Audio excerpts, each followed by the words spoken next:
ఇక దిశ పేపర్లో పోదాం. ఇక కౌంటింగ్ ఉంది. తెలంగాణలో 17 స్థానాలకు బరిలో 525 మంది. ఉదయం 8 గంటలకు కౌంటింగ్ షురు. మధ్యాహ్నం కల్లా మెజారిటీ ట్రెండ్స్తో ఫుల్ క్లారిటీ. ఒడిశా అసెంబ్లీ రిజల్ట్తో పాటు కంటోన్మెంట్ బై ఫుల్ ఫలితం సైతం. పోస్టల్ బ్యాలెట్ ఓట్ల లెక్కింపు అనంతరం ఈవీఎంలు ఓపెన్. కౌంటింగ్ కేంద్రాల వద్ద భారీ బందోబస్తు, మద్యం దుకాణ బంద్, ర్యాలీలకు పోలీసుల అనుమతి తప్పనిసరి. దేశం మొత్తం ఉత్కంఠతో ఎదురుచూస్తున్న లోక్సభ ఎన్నికల ఫలితాలు మరికొన్ని గంటల్లో వెలువడనున్నాయి.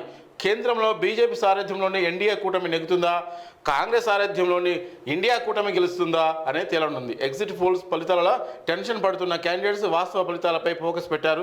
మధ్యాహ్నం కల్లా మెజారిటీ ట్రెండ్ బయటపడే ఛాన్స్ ఉన్నదని దేశంలోని మొత్తం 543 లోక్సభ స్థానాలకు రిజల్ట్ తేలనుంది. లిక్కర్ స్కామ్లో A32 Kavitha ED supplementary chargesheet. Same ఇప్పటిదే కానీ ఇది గదే అన్న, సేమ్ అదే న్యూస్.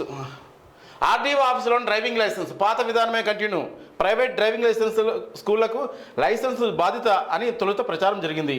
మైనర్ వాహనం నడిపిన 25,000 ఫైన్ అంటూ సైతం ప్రభుత్వం నుంచి రాని మార్గదర్శకాలు, అధికారుల నివేదికపైనే సస్పెన్షన్. ఆర్టీఏలో పాత విధానమే కొనసాగుతున్నది. ఈ నెల 1వ తేదీ నుంచి డ్రైవింగ్ లైసెన్స్ల కోసం ప్రైవేట్ డ్రైవింగ్ స్కూళ్లలో టెస్టింగ్ నిర్వహిస్తారని, వాహనాలు రిజిస్ట్రేషన్ షోరూంలలో చేస్తారని ప్రచారం జరిగింది. కానీ అందుకు సంబంధించిన ప్రభుత్వం నుంచి ఎలాంటి మార్గదర్శకాలు జారీ కాలేదు. దీంతో పాత పద్ధతిలోనే వెహికల్ రిజిస్ట్రేషన్ సైతం కొనసాగుతున్నట్టు సమాచారం. పాత పద్ధతిలో జరుగుతుంది. మోడీ 3.0 హవా. సెన్సెక్స్ 2,500, నిఫ్టీ 700 పాయింట్ల వద్ద లాభం. ఎన్డీఏ విజయం ఖాయమన్న ఎగ్జిట్ పోల్తో జోరు. సరికొత్త రికార్డు గరిష్టాల సూచిక.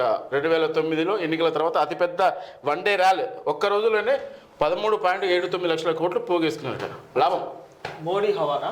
మోడీ హవా. ఫోన్ ట్యాప్ కేసు ఇది చేయాలి. ఈ హైకోర్టు జడ్జిల ఫోన్లు వింటే గలు వలుగుతాయని చెప్పి వేయాలి. ఇది అంటే కొన్ని సైలెంట్ పదాలు ఉంటాయి. ఇప్పుడు ఇంగ్లీష్లో కూడా కొన్ని సైలెంట్ పదాలు.